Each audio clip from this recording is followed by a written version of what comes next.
Bonsoir à tous, bienvenue dans votre JTM en direct sur KTV. Nous sommes le mercredi 13 février à la une de cette édition, nouvelle opération de destruction de cultures illégales. Ce matin, les polices nationales et municipales ont accompagné des agents de l'environnement dans la forêt départementale de Majimbini. Objectif, détruire un champ de manioc installé sur une parcelle publique en toute illégalité. L'Office national des forêts ou encore le service des ressources forestières étaient sur place. Eux qui, en l'absence des forces de l'ordre, ont bien du mal à faire respecter la loi. Un sujet signé Daniel Dunon et Leslie Vumenet. Depuis plusieurs semaines, les autorités multiplient les actions de destruction de cultures implantées illégalement. En effet, l'État et la justice ont décidé de hausser le ton face aux atteintes à l'environnement. Ce matin, c'est dans la forêt départementale de Majimbini que les agents de l'ONF ou encore du service des ressources forestières du conseil départemental ont décidé d'agir. Comme vous voyez tout autour, tout a été défriché donc, pour installer des cultures de manioc en particulier de 6 mois. C'est-à-dire ces maniocs ont la capacité en 6 mois de donner déjà des fruits récoltés. Donc vous pouvez regarder, le champ est immense. Donc ça c'est fait pour la vente au bord des routes et tout ça. Donc notre objectif est justement de détruire ces cultures parce que la forêt n'est pas faite pour mettre des cultures. Le rôle de la forêt, c'est pour autre chose. C'est pour la ressource en eau, pour la biodiversité, voilà. Ce type d'opération mobilise les policiers ou les gendarmes en fonction de la zone d'intervention. Problème, il est bien difficile de trouver les personnes à l'origine de ces plantations illégales. La plupart de ces cultures, mais on n'arrive pas à identifier les personnes. C'est vraiment très rare. Ça arrive d'identifier les gens, mais la plupart, c'est pas possible. Sinon, si on arrive par exemple en flagrant, ça peut arriver, mais ils partent. Donc le PV à ce moment-là, c'est pas possible. Parce que pour faire un PV, il faut l'identité de la personne, il faut son adresse, il faut. Voilà. Donc la seule solution, c'est la destruction de culture pour arrêter donc la déforestation. Si ce matin, l'appui des forces de l'ordre a permis de sécuriser les lieux, lors des rondes quotidiennes, les agents assermentés de l'État ou du département font face à des individus parfois récalcitrants. En venant ici, on n'a croisé personne. Or, les autres jours, quand on patrouille juste entre nous agents, souvent on se trouve nez à nez avec ces gens-là, même en train de tirer. Après, ils partent en courant, mais bon, voilà. Mais en réalité, ils n'ont pas peur de nous. Uniquement si c'est des agents, ils n'ont pas peur. Je veux dire, ils prennent la fuite et après ils reviennent quand ils voient qu'on est simplement des agents forestiers. On n'est pas armés, on n'est pas... Voilà. L'implantation de monocultures est source de défrichement et de déforestation, des pratiques qui détruisent la biodiversité, amenuisent les ressources en eau et contribuent à l'envasement du lagon. Ces opérations permettent donc à la nature de reprendre ses droits et de protéger un patrimoine naturel mis quotidiennement à mal. Tout autre sujet maintenant, à l'occasion de la Saint-Valentin 2019 et dans le cadre de la signature de la déclaration de Mayotte, l'Académa et l'association Nariké Msada lancent une campagne d'incitation au dépistage du VIH.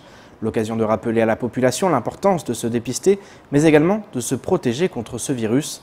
Paul-Arthur Avit est parti à la rencontre du directeur de l'association pour nous en dire plus sur cette campagne. Reportage.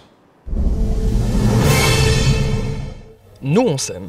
Un slogan fort pour célébrer l'amour tout en sensibilisant la population au réflexe du dépistage du VIH. Des dépistages que l'association réalise à titre bénévole dans ses locaux à Cavani ou à l'occasion de campagnes de sensibilisation sur l'ensemble du territoire. Créée en 2003 et ayant pour objectif de faire la promotion d'une meilleure santé sexuelle de la population, Nariké Msada propose aussi un accompagnement aux personnes vivant avec le VIH. À l'occasion de la Saint-Valentin, l'Académa, la communauté de communes Mamoudzou d'Ambéni, en collaboration avec nous, a lancé cette campagne-là qui met en scène une douzaine de couples, de vrais couples dans la vie, pour véhiculer le message suivant: nous on s'aime, pour mieux se protéger, on se fait dépister. Alors pourquoi des couples? Parce que nous avons remarqué que les chiffres du CHM nous disent que 62% des patients qui sont suivis au CHM sont des femmes qui ont été dépistées à l'occasion de leur grossesse. Donc, qui dit grossesse dit qu'au bout, il y a forcément un homme. Donc, éventuellement, un couple. Et je pense qu'il faut que dans le couple, le sujet s'invite, que les gens en discutent pour pouvoir éduquer aussi les enfants. C'est dans ce sens-là que c'est l'état d'esprit en tout cas qui a animé le lancement de cette campagne. Une campagne largement soutenue par la communauté d'agglomération d'Embeni Mamoudzou. Cette année, la CADEMA a décidé de participer à la campagne de sensibilisation de Nari Kemsada à l'occasion de cette Saint-Valentin, tout simplement parce que la CADEMA a été dernièrement signataire de la déclaration de Mayotte où elle s'engageait justement à soutenir très fortement la prévention et la sensibilisation dans le cadre de la lutte contre le VIH. Une campagne qui, espérons-le, portera ses fruits aux yeux de la population, car, ne l'oublions pas, proposer un préservatif ou un dépistage est une marque d'amour et de respect. L'État qui met le Siam en demeure, le très haut débit à Mayotte pour bientôt, ou encore le CODAF qui mène une nouvelle opération sur les transporteurs de marchandises. Voilà ce qu'il faut retenir du reste de l'actualité locale. Place au bref de ce mercredi 13 février. En septembre dernier, un exercice de rupture d'ouvrage hydraulique a eu lieu sur le territoire. La retenue collinaire de Dzomoni avait été choisie pour le scénario. Or aujourd'hui, ce scénario ne semble pas avoir été choisi complètement par hasard. En effet, un arrêté préfectoral du 8 février dernier met en demeure le SIAM. Ce dernier est sommé de fournir le diagnostic sur les garanties de sûreté du barrage de Dzomoni. L'arrêté stipule notamment que le barrage ne présente pas un état de sûreté satisfaisant et qu'il est impératif de disposer de l'étude de danger, analyse de risque liée au barrage et du diagnostic sur les garanties de sûreté du barrage pour engager les travaux nécessaires à la remise en état de l'ouvrage. Depuis des années, ce diagnostic fait défaut et la préfecture hausse désormais le ton, car si l'heure n'est pas à la panique, cela fait des années que des malfaçons sont évoquées sur cette retenue.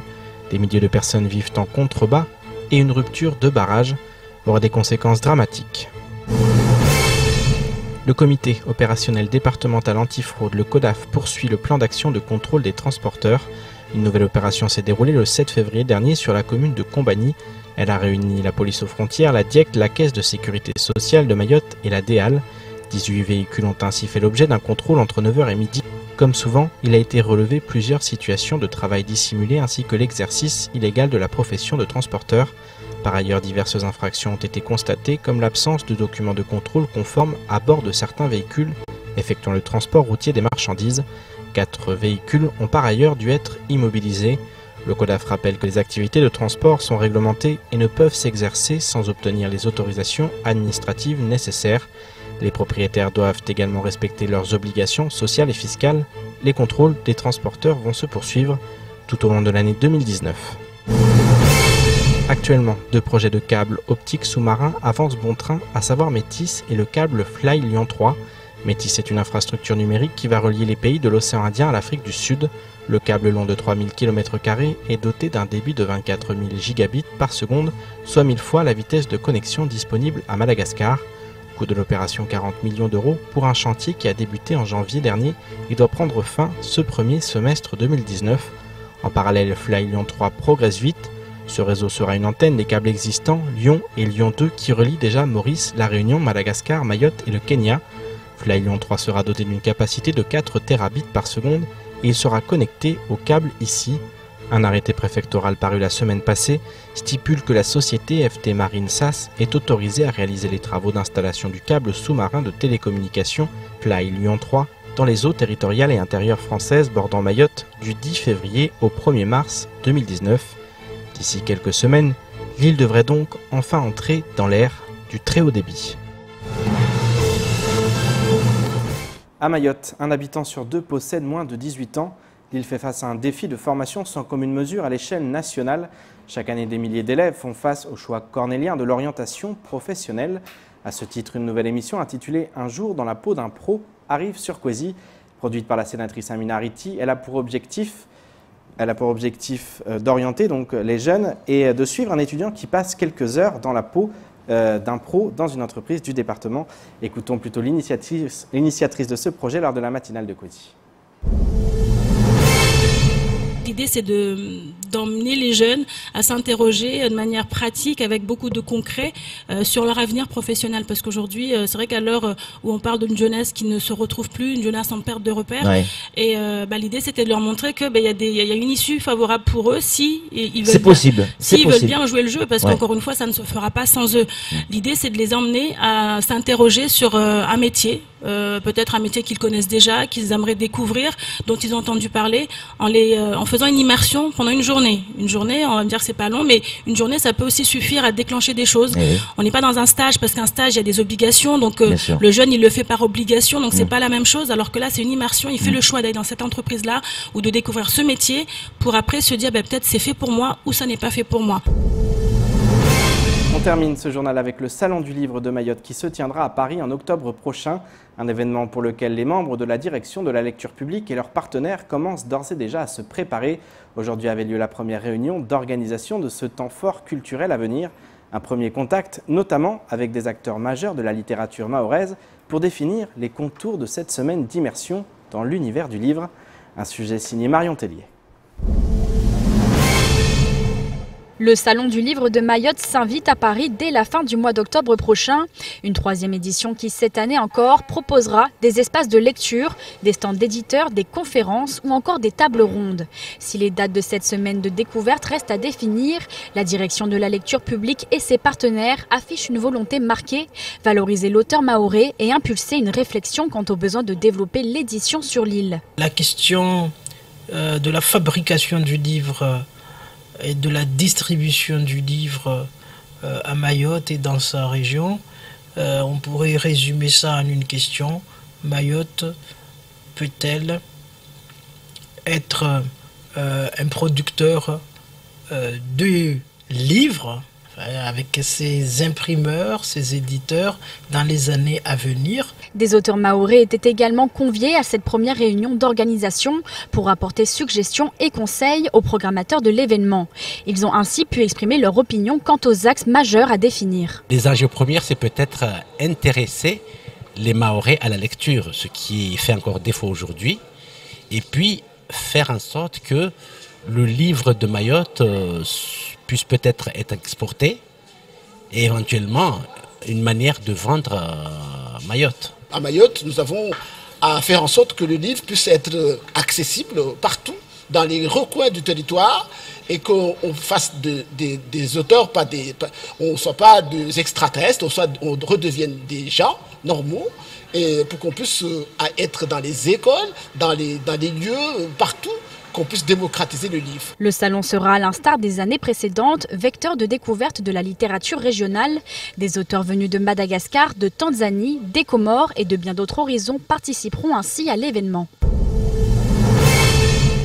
Ce journal, je me tourne vers les invités de la rédaction, puisqu'ils sont deux ce soir. Avec nous, nous accueillons Sakina Mdjana, elle est directrice du CCAS de Bandrabois. Également avec nous, Djadir, le président de l'association Handicapables de Mayotte. Bonsoir. Messieurs, dames, bonsoir. Bonsoir. Alors, on va parler de cette deuxième édition du Tour de Mayotte en fauteuil roulant. Avec vous, Djadir, on va commencer. À quoi il faut s'attendre pour cette nouvelle édition? Cette année, nous entamons la deuxième édition du TMF, donc Tour de Mayotte en fauteuil roulant. D'où le nom TMF, deuxième édition en mars 2019. Donc, nous allons prendre des engagements. Nous allons mettre en place une manière de faire le tour, mais que ce ne soit pas que carnavalesque ou bien festivalesque, mais qu'on puisse mettre des engagements aux côtés des municipalités, aux côtés des élus, mais des entreprises aussi, afin de permettre l'autonomie. Ça va être un tour plus engagé, presque plus politique. Le premier l'a été aussi, mais c'était le premier, c'était l'essai.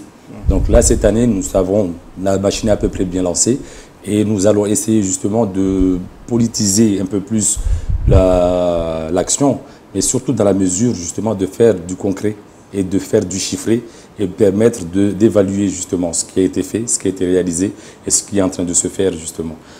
Le premier tour a permis une évolution très progressive, très lente, c'est malheureux aussi à dire, mais elle est progressive quand même, elle avance. Les choses avancent. Vous avez le sentiment que ça avance? Trop lentement, beaucoup trop lentement même. Nous attendions justement à une avancée beaucoup plus rapide, mais malheureusement, les consciences prennent du temps à prendre, bien que les gens remarquent la nécessité de mettre en place l'accès.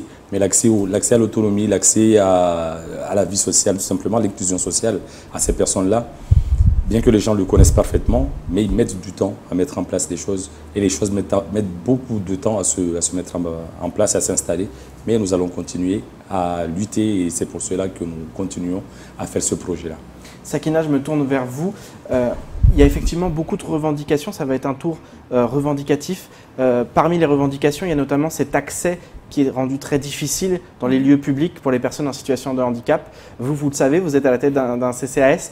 C'est pas toujours simple, effectivement, pour ces personnes, ne serait-ce que d'accéder à des bâtiments qui sont des bâtiments publics, des services publics. C'est pas que les bâtiments publics, parce que on le voit, on constate que même pour un logement, c'est très difficile pour une personne en situation de handicap de pouvoir ne serait-ce que de bénéficier d'un logement social ou autre qui soit adapté à sa situation de handicap. Donc pour les établissements publics, n'en parlons pas. Donc c'est justement le but de ce taux, c'est de faire prendre conscience tant à la population que les politiciens de l'enjeu en fait des personnes en situation de handicap, de leur vécu, de ce qu'ils vivent dans leur quotidien, les difficultés qu'ils rencontrent justement. Donc là, le but, c'est justement de faire prendre conscience et que les établissements, le quotidien des personnes en situation de handicap puisse être amélioré. Une vraie évolution. Voilà, une vraie évolution et concrète. Vous allez vous adresser également aux entrepreneurs parce qu'on sait que c'est difficile. Justement, les personnes en situation de handicap ont beaucoup plus de mal à accéder à l'emploi. Là, c'est faire prendre conscience à tout le monde, à toute la population, tant de Mayotte qu'ailleurs, de la difficulté en fait. Une personne en situation de handicap, c'est d'abord une personne. Le handicap, ce regard, il change justement par rapport à ça. Le handicap doit venir après. Là, justement, nos actions tendent justement, c'est ça l'objectif en fait de nos actions, c'est de tendre vers ça. Justement, à changer le regard de la population sur le handicap. Parce que certes, les personnes en situation de handicap, il y a le handicap, mais il y a d'abord la personne, puis vient le handicap après. Justement, Djadir, c'est aussi ça le gros travail aujourd'hui qu'effectue l'association Handicapable. C'est justement de créer du lien pour montrer que ces personnes, ce sont des personnes comme les autres. Effectivement, elles sont nées ou elles ont eu un handicap à un moment dans leur vie, mais qu'effectivement, ce sont des personnes comme les autres et elles ont besoin de vivre normalement. Et je commence d'abord par rebondir sur la question que vous avez posée précédemment, à raconter une histoire de Dr Léo pour pouvoir accéder à Pôle emploi. Pôle emploi qui est une institution, donc l'histoire de l'emploi et d'avoir les métiers, les complexités que sont. Le Pôle emploi de Dzumonier est assez difficile d'accès. Il est à l'étage, madame me confirmera, c'est sa commune en plus. Elle n'y est pour rien, nous ne sommes pour rien, nous autres, mais en tant qu'association, justement, c'est pour prendre conscience et pour éveiller justement ces questions-là, et ces questionnements vis-à-vis des décideurs. Pour pouvoir accéder à son conseiller, pour pouvoir avoir un entretien avec son conseiller doit descendre sur la route carrément pour signer ses documents et avoir son entretien. Donc la complexité. Pour répondre à cette question, ce sont des êtres humains comme nous. Et les personnes en situation de handicap ont les mêmes besoins que nous autres. Donc ce sont des humains. Il faut déjà nous mettre dans la tête que ce sont des humains. Et souvent, nous oublions, mais ce que nous mettons en place pour les personnes en situation de handicap, mettre en place des trottoirs, par exemple. Un trottoir peut servir à tout le monde. Il n'y a pas que les personnes en situation de handicap. Il y a des gens qui sont offusqués de voir les personnes en situation de handicap, bien souvent sur fauteuil, les handicaps les plus visibles, mais il y en a qui ne sont pas visibles, bien sûr. Mais sur fauteuil, les voir croiser les voitures au milieu des routes. Donc dans les rues, c'est assez flippant, ça fait peur d'en arriver là, d'en être là. Mais un trottoir qui est mis en place, il y a certes des personnes en situation de handicap en fauteuil roulant qui peuvent y circuler, mais ça profite à tout le monde, ça profite à la population. C'est justement ça le message aussi que vous voulez faire passer, c'est que tout le monde doit rejoindre ce combat, rejoindre cette lutte, parce qu'effectivement, c'est aussi une lutte pour le développement de Mayotte, parce que là, on est dans des questions qui rentrent dans des normes, parce qu'il y a des normes en la matière, et effectivement, souvent, les normes ne sont pas respectées à Mayotte. C'est ça aujourd'hui le vrai problème. Le retard à Mayotte est décuplé. En France, il y a ce retard-là, en France métropolitaine, il y a ce retard-là. À Mayotte, c'est encore pire. Nous sommes encore pire. Nous cumulons un retard très, très, très, très visible même, malheureusement. Et il est important de reconnaître que la population mahoraise est derrière nous. Là, aujourd'hui, dans l'organisation, nous avons les CCAS qui nous ont rejoints. Il y a les polices municipales des communes qui nous ont rejoints. Il y a des administrateurs qui commencent à venir, qui commencent à s'y coller. Et quand on va rencontrer certains partenaires qu'on a vus, ils reconnaissent justement l'importance de ce mouvement. Donc aujourd'hui, la reconnaissance, c'est bien. Ça nous plaît, ça nous touche. Et quand nous sommes épuisés, quand nous sommes fatigués parce qu'on voit que les choses ne se font pas, parce qu'on cumule les réunions et que derrière les institutions privées et publiques n'accompagnent pas forcément ou bien n'accompagnent pas encore, ça nous met du baume au cœur. On se dit ça va, il y a de l'espoir. Mais il faut du concret, il faut de l'action. Et quand le concret viendra, quand les réalisations se feront, quand les aménagements se feront, quand ces personnes-là auront des métiers, là nous pourrons dire ça va, il y a des choses qui se font. Tout à l'heure, nous avions eu une conférence de presse au nord de l'île, à Msamboro, oui, au Saveur des Îles, qui nous a accueillis, et Masterei qui nous a donné, on les remercie, le restaurant Masterei qui a fait le repas, et Saveur des Îles qui nous ont accueillis. Donc 2 restaurants du Nord, merci, nous les remercions. Et il y a une histoire qui a été, il y a une question qui nous a été posée, c'est un établissement public qui va être livré à une mairie, et aucun accès n'a été pensé pour les personnes en situation de handicap. Est-ce que nous, handicapables, qu'est-ce qu'on pourrait faire dessus? Nous, dans nos objectifs, nous pouvons faire contrecarrer l'obtention de cet établissement-là. C'est malheureux à dire. Il n'est pas aux normes aujourd'hui. Il n'est pas aux normes. Justement, effectivement, Sakina. Pour rebondir un instant sur ce que disait Monsieur le Président, c'est qu'il y a des établissements qui ont été livrés il y a longtemps. Et les travaux de rénovation qui ont été faits pour que ce soit mis aux normes, c'est des semblants de mise aux normes. C'est juste des petites rampes, en fait, que la personne peut juste accéder au rez-de-chaussée. Et encore, si c'est un établissement avec 1 ou 2 étages, la personne ne peut pas accéder aux étages du dessus. Donc, c'est juste des semblants. Alors qu'aujourd'hui, par exemple, un établissement qui a 1 ou 2 étages, un ascenseur, ne serait-ce que réservé exclusivement aux personnes à mobilité réduite, ce serait déjà une mise aux normes. Mais juste une petite rampe, juste pour monter, rentrer au rez-de-chaussée, parce que même s'il y a un sous-sol, la personne ne peut pas accéder. Justement, vous êtes au contact des décideurs en tant que directrice de CCAS, pas uniquement dans votre commune, parce qu'on n'est pas sur une question communale, on est sur une vraie question départementale, régionale même. Donc voilà, cette problématique, justement, qu'est-ce que vous disent les décideurs? Est-ce que vous avez l'impression qu'aujourd'hui ils sont réceptifs ou qu'effectivement devant les caméras on a ce discours de façade qui explique oui c'est vrai, il faut qu'on agisse et puis que finalement il n'y a rien derrière?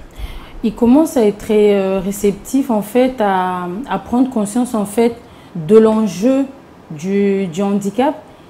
Après, tout le monde ne le prend pas.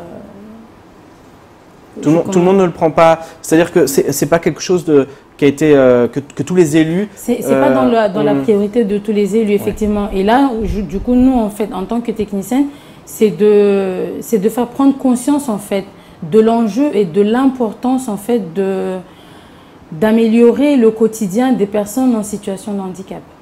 Djadir, vous avez besoin de financement aussi. Ce tour de Mayotte, c'est un tour qui va être militant. Par contre, effectivement, ça demande aussi de l'argent.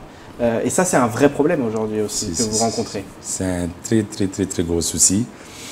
On est un peu déçus parce que le tour, on a déjà fait la première édition. Il a été très médiatisé. Nous avons comme partenaire le monde médiatique à Maoré, la planète médiatique, si même on peut se permettre de dire ça. Et qu'aujourd'hui, les financeurs ne viennent pas nous accompagner, ça nous a un tout petit peu, je ne dirais pas refroidi, parce qu'avec ou sans sous, on va faire le tour. Parce qu'il y a la population qui est derrière et qui assurera le reste.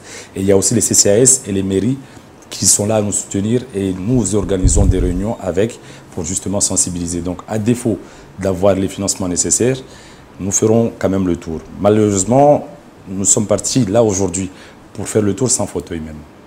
C'est-à-dire sans fauteuil adapté. Il nous fallait plus de 20 000 €, donc 22 000 € exactement, pour commander les fauteuils. Aujourd'hui, les fauteuils doivent arriver de France, ça doit prendre à peu près 3 semaines pour qu'on puisse les avoir. Donc plus le temps avance, plus on commence à se serrer un tout petit peu le cou parce qu'on se dit qu'on risque de ne pas les avoir à temps. Parce que justement, ces fauteuils-là n'ont pas été financés. Aujourd'hui, là où je vous parle, ces fauteuils-là n'ont pas été financés. Vous lancez un appel justement? J'en profite justement. Donc si quelqu'un peut venir valider ces devis-là, les devis sont déjà là, nous les avons, on a fait les démarches, mais nous les mettons comme là, j'en ai un devant moi, pour prendre juste un exemple, donc je l'ai mis devant moi, il y a à voir les chiffres, et donc je l'ai mis devant moi. Et souvent lors des réunions, nous les étalons comme ça, mais nous ne savons pas quoi faire, parce que nous sommes une association, ça fait un an que HDM, donc Handicapable de Mayotte, existe. On n'a pas encore de fonds qui nous permettent d'avoir les 22 000 € pour justement accéder à ces fauteuils. Mais sinon, ça fait depuis le mois de janvier qu'on aurait validé les devis, qu'on aurait signé les devis. Les devis, c'était à moi d'aller les signer d'ailleurs. Donc jusqu'alors, je n'ose même pas les signer parce que je ne sais pas où est-ce que je vais avoir les sous pour les 22 000 € pour avoir ces fauteuils-là. Et pourtant, ça urge pour les avoir par avion. Au départ, on était parti à un coût moindre justement pour les amener par bateau. Le temps approchant, le 16 mars approchant. Début du tour, le 16 mars. Exactement. Approchant, on commence à se serrer le coude. Le partenaire qui nous a fait les devis nous donne une autre solution. En 3 semaines, on peut encore le faire venir, donc pour nous donner espoir, pour qu'on puisse garder espoir. Donc si un partenaire peut prendre les 22 000 €, ça nous arrangerait. Plusieurs, oui, ça nous arrangerait. Et aussi, on a un budget prévisionnel de plus de 100 000 €. Et on a besoin justement d'être accompagné. Et les 22 000 sont compris dans ces 100 000 €. Donc là, aujourd'hui, nous sommes un tout petit peu en stand-by. Nous multiplions les réunions, nous multiplions les rencontres. Pas plus tard qu'hier, on a fait pas moins de 3 réunions. Donc la préfecture, le conseil départemental, on a été voir des assureurs aussi pour pouvoir discuter, de voir comment nous allons mettre en place des dossiers afin d'avoir des partenariats, d'être suivis, d'avoir des partenariats en tant que mécénat, sponsoring ou bien même des subventions. Donc nous sommes en train, et nous ne lâchons pas, nous n'allons pas lâcher, justement parce que nous savons. Pour petite précision par rapport à ce que disait Djadir, c'est que par exemple pour les financements, on n'a pas besoin que les institutions ou les entreprises nous donnent les sous du moment qu'ils nous garantissent, qu'ils prennent en charge les dépenses ou les frais. Nous, ça nous arrange en fait. Vous voulez des engagements aujourd'hui Des engagements, effectivement. Des engagements concrets justement pour pouvoir faire le tour de Mayotte en fauteuil roulant dans des meilleures conditions. Parce que là, on a besoin d'ambulances, on a besoin de véhicules justement pour transporter du matériel, on a besoin de pas mal de choses. Car c'est dur physiquement aussi. C'est dur. Donc par exemple pour les ambulances, nous si on nous dit que voilà, on ne nous donne pas les sous mais qu'on nous met à disposition les ambulances tout au long du tour, il n'y a pas de souci, nous on est preneurs. Sakina, Djadir, un dernier mot, ça commence le 16 mars. Ça finit le 31 mars. 31 mars, donc 15 jours. Vous appelez aussi la population à se réunir autour de cet événement et autour de cette cause surtout.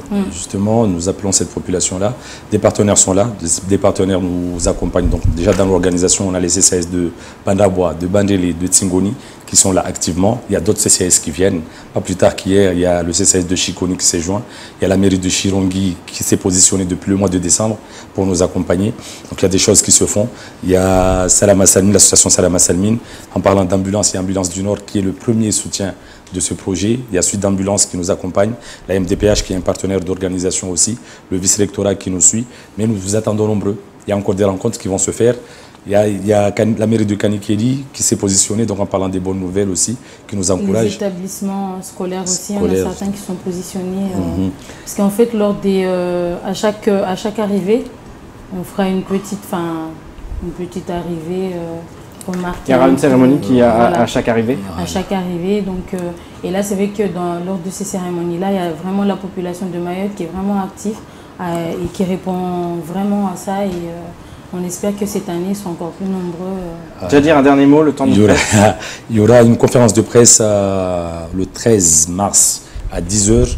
On le fera au nord. Ça ne sera pas au Saveur des Îles, mais ça sera au restaurant Le Choisil, donc à Mjago, c'est le point de départ.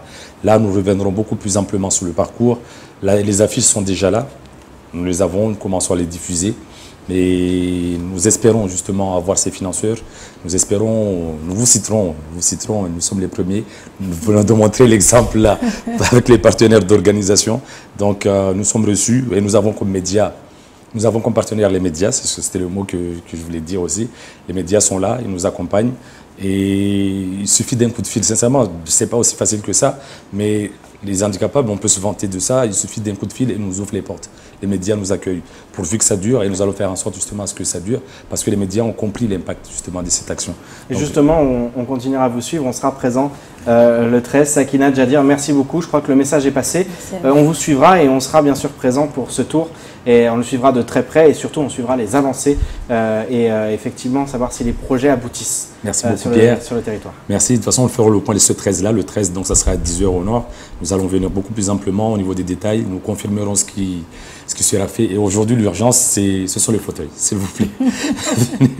venez signer des chèques pour ces fauteuils-là, s'il vous plaît. Nous vous citerons. Il y a des affiches, il y a des banderoles, il y a des flyers qui vont tourner, il y a des spots médiatiques qui vont se mettre en place. Donc nous avons besoin de ces 22 000 de ces fauteuils-là pour passer les commandes. S'il vous plaît, il y a nos numéros, nous sommes accessibles, on va les laisser ici à KTV, on va les donner un petit peu partout. Il y a un dossier qui traîne depuis le mois de décembre justement, que nous sommes en train de distribuer, il y a beaucoup d'éléments dedans. Donc tu dois avoir le tien qui est beaucoup plus à jour. C'est plus celui-là. C'est la deuxième édition. Voilà, c'est exactement ça. Le logo d'HDN et de la MDPH. Donc le numéro du trésorier, c'est le 0639 25 01 02. Donc pour ceux qui sont... Voilà, qui ont des dons, voilà.